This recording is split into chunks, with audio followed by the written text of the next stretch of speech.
Hello and welcome to the Korean Beauty Show podcast. I'm your host, Lauren Lee, K-beauty expert, long-term resident of Seoul, South Korea, and the founder of K-beauty brand Jellyco.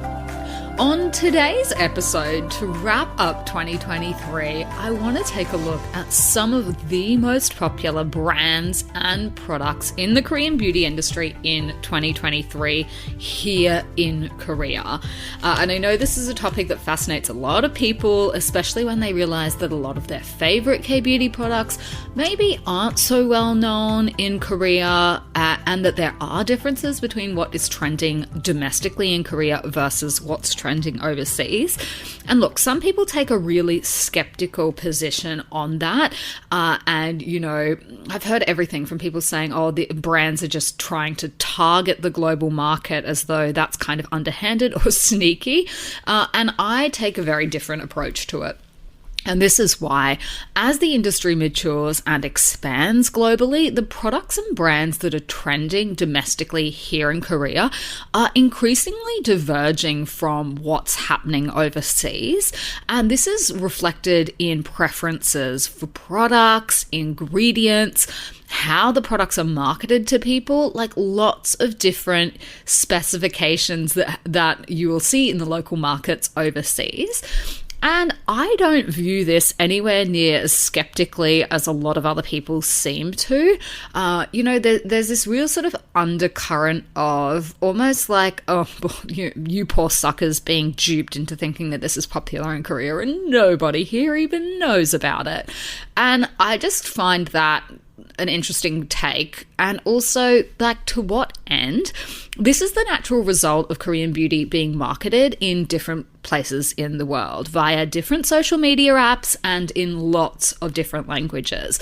Like, that's what happens when things get popular and take off overseas. The division between what is trending domestically here in Korea right now and what's trending overseas will widen. Like, it's not going to go back to how it used to be, where the same products that were being released here in Korea were the products that ended up being sold overseas. The market has just gotten too big for that, quite frankly. And, you know, like, even traveling around the world, I can just see how so many different brands are really tailoring their offering to the local market. So the kinds of products that people use in countries like Japan are actually fundamentally different from the products that people are using in other places. And it can come down to subtle preferences for BB cushions and creams as opposed to things like foundations. Another really important factor that I don't think those people take into account is that there are differences in the weather that actually really do impact the kind of products that people need. So when I was recently in Dubai for the Beauty World Expo, that was a big thing that a lot of people were asking me. Is this product going to be suitable for the weather in the UAE or in India or Pakistan or wherever they're from? So it's not a crazy thing to think that brands that are distributing, that are active in those markets, will be coming up with different formulations and speaking to different, functionalities of their products as well. So that is not going to change anytime soon. I do not think that brands are necessarily trying to dupe you or trick you in any way if they're not sold in Korea. There's a whole lot of reasons why brands are not sold in Korea, even though they might be manufactured here. And it's not always nefarious, unlike what, it seems to be suggested, I think. I think a lot of the times when you hear this discussion take place, it's like, oh, well, they're doing something dodgy. That's why they're not sold in Korea. And I know that the regulations here require a lot from smaller brands, and there have been a lot of changes in the past 5 years that have just made it a lot harder for brands to distribute their products here domestically in Korea. It's a little bit of a protectionist stance that I think some of the older, more heritage brands have taken to try and prevent new players coming into the market. And one of those things means that you need to have like a special person working in your company that has a very specific set of qualifications in a very specific role. And it's not possible for all smaller brands, nor does it necessarily make sense. The other thing is there can be a lot of issues in the distribution chain if you have a presence locally in Korea versus overseas, because the pricing here often needs to be different. And when you have different pricing in different markets, that can create a whole lot of different problems, and it can be harder to keep a hold on your supply chain. That's another reason why even big brands that manufacture here won't necessarily sell here in the local market. So there are lots of different factors that come into why a brand will be sold in Korea versus overseas. And the other thing is, I think people assume that because there are so many brands here, that it's easy to be stocked offline. And unfortunately, as a result of the pandemic, there are fewer big offline retailers than ever before. A lot of the competition was wiped out here during the pandemic. And so we're really down to a couple of big offline chains and then the department stores. So it's also about who you know and your contacts in the local industry, how easy or not it is to get stocked. It's the same in every country, right? There are so many more direct-to-consumer brands than there are brands that are stocked, in a department store or in a place like Sephora or Ulta or, anything like that. So there are a lot of different reasons why brands may not be as readily available here in Korea, even though they're manufactured here. But without any further ado, let me get into some of the top trending brands and products that have really captured the imagination of everyone here in Korea in 2023. Now, the first one is Abib with their Heartleaf Spa Pads. So Heartleaf, I've mentioned before, is really trending at the moment. It is one of these skin-soothing ingredients that is recommended by a lot of people if they're looking to calm and soothe their skin. And the spa pad category, or the toning pad category, has absolutely exploded in popularity in the last couple of years. If you go into some of the offline stores here, you will see that they literally have like a whole aisle of these kind of products. And they haven't taken off overseas to the same extent that they have here. And I think that's because people here are using them in slightly different ways. And a lot of times when I speak to people in other countries, they just don't really have the same use case for toning pad products in their routine. But this brand has been very, very popular in 2023, and so has the Heartleaf Spa Pad product. The other brand that has been trending at the moment, and not without some controversy in some circles, is Anua. And their two standout products have been the Heartleaf pads. So again, very similar to the offering from Abib, and also their toner as well. I know that there has been some controversy in overseas circles around some of the marketing practices. I'm not going to go into any of that just because that's just not really my something that I'm up to speed on. I know that these products have been very, very popular. They have been trending here in Korea and making it to the top of the charts on a lot of the popular ratings apps and whatnot. The other brand that is doing really well is Manufactory. And Manufactory has two products that I think are probably their standouts. The first is their cleansing oil, and the second is their Bifida Biome Toner. So the second product really taps into this trend that we've been seeing for probiotic skincare and microbiome-friendly skincare. And this product has been very well known for a couple of years. Their cleansing oil has been trending in particular overseas on the more global sites. And that's just your typical sort of first cleanser that you use at night to help remove sunscreen and makeup. Now, another product that I think probably barely needs introduction at this point from a brand that is extremely well known globally is Solwasu and their first Care Activating Serum. So this is really the key offering from the brand globally. It's their hero product, and Solwasu is obviously a more luxury brand. It is so popular in Korea. It is very, very popular. You'll also see it overseas in duty-free stores and things like that. It is synonymous with luxury K-beauty and with Hanbang skincare as well. So this style of cosmetics that incorporates some of the traditional ingredients that were used in, for example, traditional medicine here in Korean not skin clinics, in Korean Hanwons as well. So that product is very, very popular domestically here in Korea as well. Now, another brand that is extremely popular in Korea and overseas is Dr. Jart. Now, they have recently updated a lot of their products. So I think that will take some time to sort of work its way through to the global market. There is also a difference between their offering in North America versus Korea. So just be aware of that if you are shopping for Dr. Jart. Some of the products are called different things. They have slightly different names, and they also have slightly different textures potentially as well. Their really, really popular product that just keeps selling out is the Cicapair color correcting treatment. That's the green to beige makeup corrector that's good for people that have redness in their cheeks. That has been a very, very popular product.